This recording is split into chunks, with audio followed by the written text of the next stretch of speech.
Hello everyone, welcome to my channel. I am Sumit. इस video के through मैं आप लोगों को क्लास 11th की ज्योग्राफी इंडिया फिजिकल एनवायरनमेंट का first chapter India and location पढ़ाऊंगा। इस वीडियो में मैं आप लोगों को लाइन बाय लाइन एक्सप्लेनेशन बताऊंगा। लाइन बाय लाइन एक्सप्लेनेशन के बहुत ज़्यादा बेनिफिट्स हैं। ये आपको आंसर राइटिंग में भी बेनिफिशियल होंगे। ऑब्जेक्टिव क्वेश्चन आएंगे तो आप लोग उसको भी कर सकते हैं। प्लस एनसीईआरटी की जितनी भी बातें हैं वो आप लोग आसानी से समझ सकते हैं, जो कि फ्यूचर में भी आप लोगों को बहुत बेनिफिट प्रूफ होगा। So let's start the chapter. You have already seen the map of India in the previous classes में आप लोगों ने मैप ऑफ इंडिया को ज़रूर देखा होगा। And now you closely examine the map of India. लेकिन इस ईयर में 11th में आप लोग मैप ऑफ इंडिया को एग्जामिन करेंगे। इसमें क्या लैटिट्यूड्स हैं, क्या लॉन्गिट्यूड्स हैं, क्या फिजिकल फीचर्स हैं, इसको आप लोग एग्जामिन करेंगे। Mark the southern most and northern most latitudes and eastern most and western most longitudes. इसमें बोला है कि आप लोग southern most and northern most latitudes को मार्क करिए and eastern most and western most longitude को भी मार्क करिए। तो चलिए हम लोग मार्क ही कर लेते हैं। पहले इस फिगर में अगर आप लोग देखें तो ये 37.6 डिग्री एंड ये 8.4 डिग्री साउथ, ये होता है latitudinal extension of India. And 68.7 degree west and 97.25 degree east, ये दोनों होता है लॉन्गिट्यूडनल एक्सटेंट ऑफ इंडिया। तो ये हो गया आपका latitudinal and longitudinal extents of the India. The main land of the India extend from Kashmir in north, Kanyakumari in south, Arunachal Pradesh in east to Gujarat in the west. इस चीज़ को हम लोग मैप के थ्रू समझते हैं। ये हो गया आपका इंडिया का मेन लैंड। इसमें नॉर्थ में कश्मीर, वेस्ट में गुजरात, ईस्ट में अरुणाचल प्रदेश एंड साउथ में तमिलनाडु, यहाँ पे कन्याकुमारी लाई करता है। India's territorial limit further extend towards sea up to 12 nautical miles, which is equal to 21.9 kilometre from coast. India की जो टेरिटोरियल बाउंड्री है वो केवल लैंड मास तक ही लिमिटेड नहीं है, वो ओशंस में भी जाती है 12 नॉटिकल माइल्स तक। अगर इसको हम पर्टिकुलरली मैप में देखें तो ये है आपका इंडिया का मेन लैंड। तो इंडिया की जो बाउंड्री है वो केवल यहीं तक लिमिटेड नहीं है, वो 12 नॉटिकल माइल्स तक ओशंस में भी आती हैं, जो कि 21.9 किलोमीटर के इक्वल होता है। इधर भी और इधर भी 12 नॉटिकल माइल्स। यहाँ पे कुछ फैक्चुअल डिटेल्स हैं, इसे आप लोग देख सकते हैं। इसमें फैक्चुअल डिटेल्स है तो आप लोग आसानी से समझ सकते हैं। Our southern boundary extend up to 6 degree 45 minute north latitude in Bay of Bengal. हमारी जो साउदर्न मोस्ट बाउंड्री है वो 6 डिग्री 45 मिनट नॉर्थ लैटिट्यूड है, ये बे ऑफ बंगाल में लाई करता है। Let us try to analyse the implications of having such a vast longitudinal and latitudinal extent. तो इतनी बड़ी इंडिया की लैटिट्यूडनल एंड लॉन्गिट्यूडनल एक्सटेंस है, तो जाहिर सी बात है इसके कुछ ना कुछ बेनिफिट्स होंगे, एडवांटेजेस होंगे, इससे कुछ ना कुछ इम्पैक्ट्स, इफेक्ट्स, ये सब भी बातें होंगे। तो अब हम लोग उसी चीज़ को देखते हैं। If you work out the latitudinal and longitudinal extent of India, they are roughly about 30 degrees। यानी कि अगर हम लोग डिफरेंसेस देखें लैटिट्यूडनल एंड लॉन्गिट्यूडनल एक्सटेंट में, तो रफली 30 डिग्री है उसमें। जैसे अगर 37.6 डिग्री एंड 8.4 डिग्री में डिफरेंस देखें तो ये 30 डिग्रीज के हैं, और 68.7 और 97.25 डिग्री के बीच में डिफरेंस देखें तो भी अप्रॉक्सीमेटली 30 डिग्रीज ही आएंगे। Whereas the actual distance measured from north to south extremely is 3214 kilometre and that from the east to west is only 2933 kilometre. Actual distance में तो डिफरेंसेस ज़्यादा है। अगर किलोमीटर से हम लोग डिस्टेंस देखें north south and east west की, तो उसमें डिफरेंसेस तो बहुत ज़्यादा है। लेकिन अगर लॉन्गिट्यूड एंड लैटिट्यूड के अकॉर्डिंग देखें तो उसमें डिफरेंसेस बहुत कम है। So what is the reason for this difference? So अब हम लोग रीज़न देखेंगे। This difference is based on the fact that distance between two longitudes decreases toward the poles and whereas the distance between the two latitudes remains the same everywhere. इसको अगर हम लोग globe में देखें तो जो लैटिट्यूड, दो लैटिट्यूड के बीच में जो डिफरेंसेस है वो हर जगह बराबर होते हैं, लेकिन तो वही डिफरेंसेस अगर हम लोग लॉन्गिट्यूड में देखें यानी इस वाली लाइन में देखें तो जैसे जैसे हम लोग इधर पोल की तरफ जाते हैं तो इनमें डिफरेंसेस जो होते हैं यानी डिस्टेंस जो होते हैं टू लॉन्गिट्यूड के बीच में वो कम होने लगते हैं। इसी वजह से ये जो लैटिट्यूडनल एक्सटेंट 30 डिग्रीज और जो इसकी एक्चुअल डिस्टेंस है उनमें इतना डिफरेंसेस आता है। Find out the distance between two latitudes. तो what is the distance between two latitudes? ये 111 किलोमीटर होता है। टू लैटिट्यूड्स के बीच में जो डिफरेंस होता है वो 111 किलोमीटर्स का होता है। From the value of latitude, it is understood that the southern part of the country lies within the tropics and the northern parts of the country lies in the subtropical zones. इसे warm temperate zones भी कहते हैं। यानी India की जो southern part है वो लाई करती है ट्रॉपिक्स जोन में, ट्रॉपिकल जोन्स में, लेकिन इसका जो इंडिया का जो नॉर्दर्न पार्ट है वो सब ट्रॉपिकल जोन में लाई करती है, जिसे हम लोग द वार्म टेम्परेट जोन भी कहते हैं। इसको अगर हम लोग मैप में देखें तो ये जो लाइन है ये है ट्रॉपिक ऑफ कैंसर। इसके नॉर्थ में जो हिस्सा है ये होता है सब ट्रॉपिकल जोन और इसके साउथ में जो हिस्सा होता है ये होता है ट्रॉपिकल जोन्स। हमने देख लिया कि लैटिट्यूड से क्या इफेक्ट है, इंडिया में कितने जोन्स में डिवाइड होता है। अब हम लोग देखेंगे कि लॉन्गिट्यूड एक्सटेंट से क्या इम्प्लीकेशंस है इसके। Now let us observe the longitudinal extent and it's implication on the Indian people.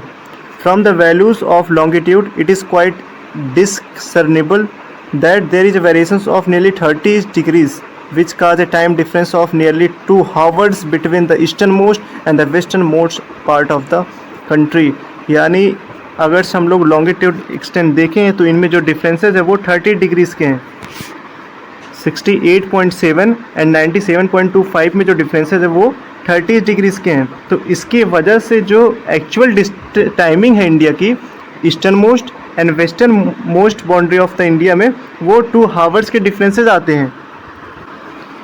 You are familiar with the concept of Indian standard time. आप लोग इंडियन स्टैंडर्ड टाइम के कॉन्सेप्ट से familiar होंगे। What is the use of standard meridian? इसके क्या use हैं? While the sun rises in the northeastern state about 2 hours earlier as compared to the Jaisalmer, the watches in the Dibrugarh, Imphal in the east and Jaisalmer, Bhopal और Chennai in the other parts of India show the same time। यानी जो sunrise होता है वो east में तो जल्दी हो जाता है, जबकि वेस्टर्न स्टेट्स जो है जैसे गुजरात, राजस्थान, इसमें सनराइज़ लेट होता है। लेकिन फिर भी जो वॉचेस हैं चाहे वो अरुणाचल प्रदेश के हों, चेन्नई की हो, गुजरात की हो या कहीं के भी हो, वो सेम टाइमिंग दिखाती हैं। तो वाई डज दिस? पीछे बहुत ही सिंपल वजह है। इंडिया की जो टाइमिंग है वो इंडियन स्टैंडर्ड टाइम है, यानी ये इंडियन स्टैंडर्ड मेरिडियन जो है 82.5 डिग्री ईस्ट, ये एक लॉन्गिट्यूड इंडियन स्टैंडर्ड मेरिडियन उसे कहते हैं। तो उस पर जो टाइम है उसे कहते हैं इंडियन स्टैंडर्ड टाइम। उसी के बेसिस पे ऑल ओवर इंडिया की जो टाइमिंग है वो सेट की गई है। अब क्वेश्चन आ सकता है कि 82.5 डिग्री ईस्ट क्यों? 85 भी हो सकता है, 80 भी हो सकता है, तो यही क्यों सेलेक्ट किया गया? तो इसके पीछे एक बहुत ही सिंपल वजह है कि there is general understanding among the countries of the world to select the standard meridian of multiples of 7.5 degree longitude. That is why 82.5 degree east has been selected as the standard meridian of India. World की जो countries हैं उनमें एक general understanding हुई है कि जो ऐसी ही लाइन को स्टैंडर्ड मेरिडियन बनाया जा सकता है जो 7.5 डिग्री के मल्टीपल्स हैं। तो इंडिया में एक ऐसी लाइन जाती है इंडियन स्टैंडर्ड मेरिडियन जो 82.5 डिग्री ईस्ट से जाती है, ये लॉन्गिट्यूड है, वो 7.5 डिग्री का मल्टीपल्स है। इसी वजह से 82.5 डिग्री ईस्ट को ही इंडियन स्टैंडर्ड मेरिडियन बनाया गया। उस पर जो टाइम है उसे कहते हैं इंडियन स्टैंडर्ड टाइम, और इसी को हम लोग ऑल ओवर इंडिया में फॉलो किया जाता है। Indian standard time is ahead of Greenwich mean time by 5 hour 30 minutes. India standard time जो है वो ग्रीनविच मीन टाइम से 5 आवर 30 मिनट्स आगे चलती है। There are some countries where there are more than one standard meridian due to their vast east and west extent. World में कुछ ऐसी भी कंट्रीज हैं जिसका ईस्ट एंड वेस्ट एक्सटेंड बहुत ज़्यादा है, तो ऑब्वियसली उनको एक से ज़्यादा स्टैंडर्ड मेरिडियन की ज़रूरत पड़ेगी। तो इसका एग्जांपल है यूएसए में 7 टाइम जोन्स हैं। रसिया भी बहुत बड़ी कंट्री, उनमें भी मल्टीपल्स टाइम जोन्स पाए जाते हैं। बुक में आगे एक बहुत ही इंटरेस्टिंग क्वेश्चन पूछा गया, name a few places in India through which the standard meridian passes. तो इंडिया में ऐसी कौन सी प्लेसेस है जहाँ से इंडियन स्टैंडर्ड मेरिडियन पास करता है। तो उत्तर प्रदेश में एक प्लेस है मिर्ज़ापुर, वहाँ से स्टैंडर्ड मेरिडियन पास करता है। और बाकी प्लेसेस का नाम आप लोग बताएंगे या फिर आप लोग सर्च कर सकते हैं। केवल एक ही जगह तो है नहीं जहाँ से इंडियन स्टैंडर्ड मेरिडियन पास करेगी, बहुत जगह है, तो उसे आप लोग सर्च करेंगे। India with its area of 3.28 million square kilometre account for 2.4% of the world land surface area and stand as the 7th largest country of the world. India का जो एरिया है वो 3.28 मिलियन स्क्वायर किलोमीटर है और ये world का 2.4% हिस्सा बनाता है। इंडिया वर्ल्ड की 7th लार्जेस्ट कंट्री है। इसका एक फार्मूला है, मैं अभी आप लोग को बताऊंगा। Find out the names of the countries which are larger than India. तो इसको हम लोग फाइंड करेंगे कि इंडिया से जो इंडिया 7 नंबर पे है तो उससे बड़ी बड़ी कौन सी कंट्रीज हैं। ये लर्न करने का फार्मूला है रुकुक बाई। इसमें R फॉर होता है रसिया, C for Canada, U for USA, C for China, B for Brazil, A for Australia and 7th number पे ये हमारा प्यारा इंडिया। ये 7 लार्जेस्ट कंट्री ऑफ इंडिया है। इसे आप सीरियल वाइज इस फार्मूला से लर्न कर सकते हैं। हम लोग इस चैप्टर का एक टॉपिक ख़त्म कर चुके। अब हम लोग की अगली टॉपिक है साइज। अब हम लोग इसके बारे में पढ़ेंगे। The size of India has endured with great physical diversity. India की इतनी बड़ी साइज़ है, उसमें बहुत ज़्यादा फिजिकल डाइवर्सिटी है। Thus you may appreciate the presence of lofty mountains in north, large rivers such as Ganga, Brahmaputra, Mahanadi, Krishna, Kaveri। North में lofty mountains जैसे हिमालयाज़ एंड रिवर्स हैं जैसे Ganga, Brahmaputra, Mahanadi, Krishna, Godavari, Kaveri. Green forested hills in north east में green forest हैं। South में भी forest हैं। And अगर हम लोग वेस्ट में देखें स्पेशली राजस्थान में, तो वहाँ पे डिज़र्ट पाया जाता है जिसे हिंदी में मरुस्थली कहते हैं। यू में further appreciate that bounded by the Himalayas in the north. हम लोग जो इंडिया है ये नॉर्थ में हिमालय इसे बॉर्डर करता है, ये बाउंडेड बाय द हिमालयास है। Hindu Kush and Sulaiman ranges in the north west में हिंदू कुश एंड सुलेमान रेंजेस हैं। Purvanchal hills in north east में पूर्वांचल हिल्स हैं। और इंडिया को साउथ में जो बाउंड करता है वो है Indian Ocean. It forms a great geographical entity known as Indian subcontinent. और यही सब बाउंड्रीज मिल के बनाती हैं क्या, इंडियन सब कॉन्टिनेंट। अगर इस चीज़ को हम लोग मैप में देखें तो नॉर्थ में हिमालयास हो गई, इधर ये बाउंड्री हिमालयास की हो गई, इधर Sulaiman ranges and Hindu Kush ranges इधर है नॉर्थ वेस्ट में, एंड नॉर्थ ईस्ट में पूर्वांचल हिल्स है। एंड ये जो आपका साउदर्न पार्ट है इंडिया का, जो साउदर्न पार्ट है वहाँ पे इंडियन ओशियन, ये पूरा इंडियन ओशियन। तो यही पूरा जो एरिया है, ये जो पूरा एरिया है ये बनाता है Indian subcontinent. It includes countries Pakistan, Nepal, Bhutan, Bangladesh and India. Indian subcontinent के अंदर 5 कंट्रीज आती हैं, Pakistan, Nepal, Bhutan, Bangladesh and India. The Himalayas together with other ranges have acted as a formidable physical barrier in the past में भी हिमालयस एक फिजिकल बैरियर की तरह काम करता था, इंडिया को प्रोटेक्ट करता था बहुत सारे अटैक से। नॉर्थ से इंडिया में बहुत कम अटैक हुए हैं पास्ट में। उसकी वजह यह है कि हिमालय जो है ये नॉर्थ में एज अ बैरियर काम करता था। Except for a few mountain passes such as Khyber, Bolan, Shipkila, Nathula and the Bomdila. अगर इन पासेस को छोड़ दिया जाए तो हिमालयास को या फिर अदर माउंटेन रेंजेस को क्रॉस करना बहुत ही डिफ़िकल्ट है। It was difficult to cross it and it has contributed toward the involving of a unique regional identity of the subcontinent. ये जो पूरे माउंटेन रेंजेस है ये इन्हीं की वजह से इस इंडियन सब कॉन्टिनेंट को एक यूनिक आइडेंटिटी मिलती है, unique regional identity. By referring to the physical map of India, you can now describe the physical variations which you would come across while traveling from Kashmir to Kanyakumari and from Jaisalmer in Rajasthan to Imphal in Manipur। आप अगर से एक physical map लें तो अब आप आसानी से डिस्क्राइब कर सकते हैं जितने भी फिजिकल वेरिएशंस हैं, कश्मीर से कन्याकुमारी तक, जैसलमेर से इम्फाल तक। Peninsula part of India extend toward Indian ocean. तो व्हाट इज़ पेनिनसुला?